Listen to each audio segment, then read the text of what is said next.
Harda blast के बाद से प्रदेश भर में प्रशासन एक्शन में आ गया है। इसी कड़ी में सिंगरौली जिले में पटाखों की 6 कंपनियां और दुकानों के नियमों का पालन नहीं करने पर आनन फानन में उनका एनओसी तत्काल रूप से निरस्त कर दिया। जिले में 14 साल पहले फैक्ट्री में विस्फोट हुआ था, जिसमें 30 लोगों की मौत हुई थी। उन्हीं परिवार वालों से एनडीटीवी की टीम ने बातचीत की है। जो एक्सप्लोजिव फैक्ट्रीज हैं और जहाँ पटाखे वालों के बारे में संयुक्त रूप से कार्रवाई की गई थी, जांच की गई थी, सभी एसडीएम्स और एसडीओपी को निर्देश दिए गए थे, तो उनके द्वारा इंस्पेक्शन किए गए हैं। तो उसमें जो कुछ अनियमितताएं मिली थी, जिनमें तो एक तो नवभारत फ्यूज कंपनी में जो कुछ अनियमितता थी, इसमें अमोनियम नाइट्रेट वगैरह पड़ा था, तो उसके ऑपरेशन को बंद किया गया है। और इसके अलावा स्पेशल ब्लास्ट लिमिटेड में भी ऑपरेशन को बंद किया है और आईडीएल में डीजल पंप को सील किया था और वहाँ भी अभी ऑपरेशन को बंद करने का निर्देश दिए हैं। जय श्री महाकाल एक्सप्लोजिव मोरवा, तो इनके एनओसी को भी सस्पेंड किया जा रहा है। जब तक वो नाम पूरे कर देंगे, उसके बाद उसमें आगे कार्रवाई की जाएगी। ब्लास्टिंग इतनी तेज थी कि पूरा धरती फट गया है, पूरा सिंगरौली जिला हिल गया।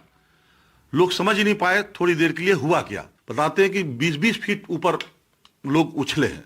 आज उनके परिवारों से हम लोग मिलते हैं, क्योंकि एक दो लोग तो हमारे बिल्कुल खास करीबी थे। तो हमारी ही सरकार थी उस समय, उसमें कहा गया था तत्काल इसको यहाँ से हटा के अलग जगह रखा जाए।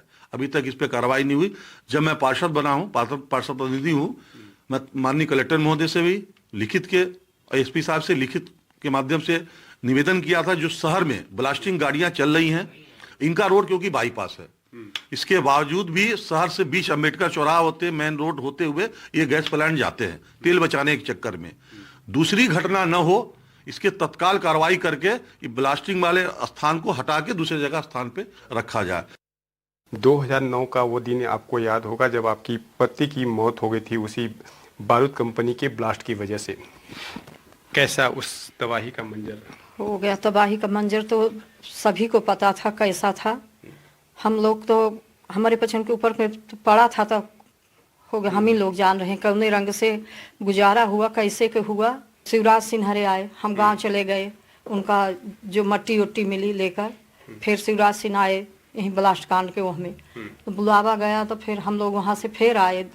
आना जाना में हम लोग को इतनी परेशानी भई, इतनी परेशानी कि उस समय पर मेरे कोई नहीं था, मान लीजिए हम बहुत परेशान थे।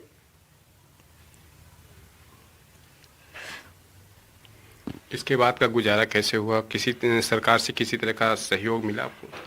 हमको सरकार की तरफ से मात्र 2 लाख रुपए वहाँ शिवराज सिंह दिए थे और 2 लाख रुपए यहाँ पिन नरहरी कलेक्टर दिवाए थे।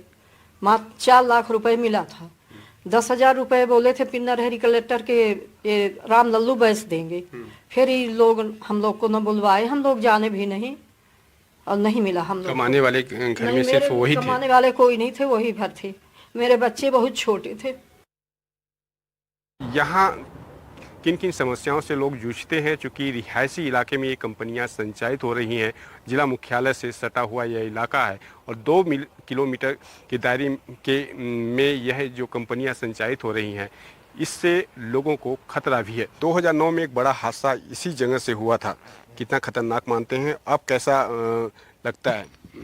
2009 में जो घटना हुआ था, ब्लास्टिंग हुई थी, ब्लास्ट हुआ था बारूद फैक्ट्री में, जिसके कारण जो है लगभग 25 से 30 आदमियों की मौत हो गई थी, लगभग सैकड़ों आदमी घायल हुए थे। और आज भी उनके घरों के जाके मंजर देखें तो मतलब अभी तक लोग संभल नहीं पाए हैं।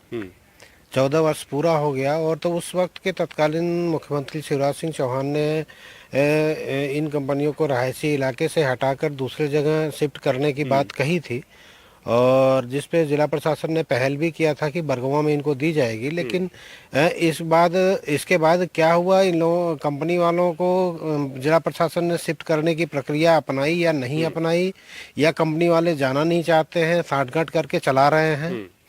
और हरदा में अभी ब्लास्ट हुआ मंगलवार के दिन, उसके बाद से जिला प्रशासन भी बंद दरवाजे के बीच में जांच पड़ताल किया और तमाम अफवाह फैला दिया कि सीज कर दी गई हैं कंपनियां। लेकिन यहाँ मौके की स्थिति देखी जाए तो सिर्फ गेटों में ताला लगे हैं, सीजिंग जैसी कोई कार्रवाई मौके की स्थिति पे नहीं दिख रही है।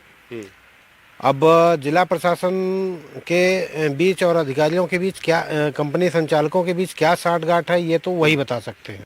सवाल आखिर यही उठता है कि 14 वर्ष जाने के बाद भी इन कंपनियों को यहाँ से दूसरे स्थान पर शिफ्ट क्यों नहीं किया गया।